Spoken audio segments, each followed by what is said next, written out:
2019-20 ನಂತರ ನಮ್ಮ ಕರ್ನಾಟಕ ರಾಜ್ಯದಲ್ಲಿ ಅತ್ಯಂತ ದೊಡ್ಡ ಪ್ರಮಾಣದ ಮಳೆ ಪ್ರವಾಹ ಈ ವರ್ಷದಾಗ ಆಗತೈತಿ.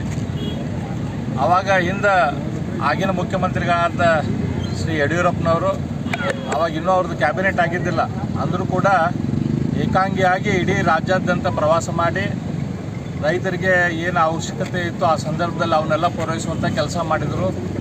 ನೆರೆ ಪ್ರವಾಹಕ್ಕೆ ಏನು ತೊಂದರೆ ಆದಂಥ ಜನರಿಗೆ, ರೈತರಿಗೆ ಏನು ಪರಿಹಾರ ಕೊಡಬೇಕಿತ್ತು ಅದನ್ನು ಮಾಡುವಂಥ ಕೆಲಸ ಮಾಡಿದರು. ಇವತ್ತು ಇಷ್ಟು ದೊಡ್ಡ ಪ್ರಮಾಣದ 19 ನಂತರ ಇಷ್ಟು ದೊಡ್ಡ ಪ್ರಮಾಣದ ಮಳೆ ಹಾನಿ ಇವತ್ತು ಆಗ್ತಾಯಿದ್ರು ಕೂಡ ರಾಜ್ಯ ಸರ್ಕಾರ ಇನ್ನೂ ಕೂಡ ಸ್ಪಂದಿಸುವಂಥ ಕೆಲಸ ಮಾಡ್ತಾಯಿಲ್ಲ. ಇವತ್ತು ಕೂಡ ಮೇವನ್ನು ಇನ್ನೂ ಕೂಡ ಹಳ್ಳಿಗೆ ಮುಟ್ಟಿಸುವಂಥ ಕೆಲಸ ಮಾಡ್ತಾಯಿಲ್ಲ. ಇವತ್ತು ಕೇಳಿದರೆ ಇವತ್ತಿನಿಂದ ಮಾಡ್ತೀವಿ ಅಂಥೇಳಿ ಇಲ್ಲೇ ಉತ್ತರ ಬರತೈತಿ.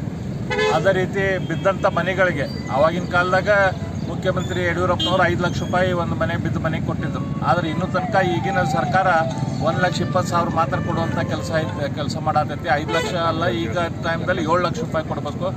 ಅದನ್ನು ಕೂಡ ಇನ್ನೂ ಕೊಡುವಂಥದ್ರ ಬಗ್ಗೆ ಯಾವುದೇ ನಿರ್ಧಾರವನ್ನು ಸರ್ಕಾರ ತೆಗೆದುಕೊಂಡಿಲ್ಲ. ಹಾಗಾಗಿ ಅವುಗಳ ಬಗ್ಗೆ ಸರ್ಕಾರ ಕೂಡಲೇ ಕಾರ್ಯಪ್ರವೃತ್ತ ಆಗಬೇಕು.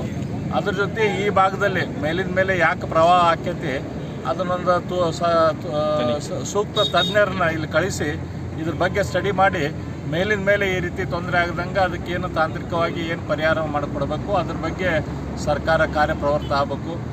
ಯಾರನ್ನಾದರೂ ಇಂಜಿನಿಯರ್ ತಂಡವನ್ನು ಇಲ್ಲಿ ಕಳಿಸ್ಬೇಕಂತೇಳಿ ನಾವು ಒತ್ತಾಯ ಮಾಡ್ತೀವಿ.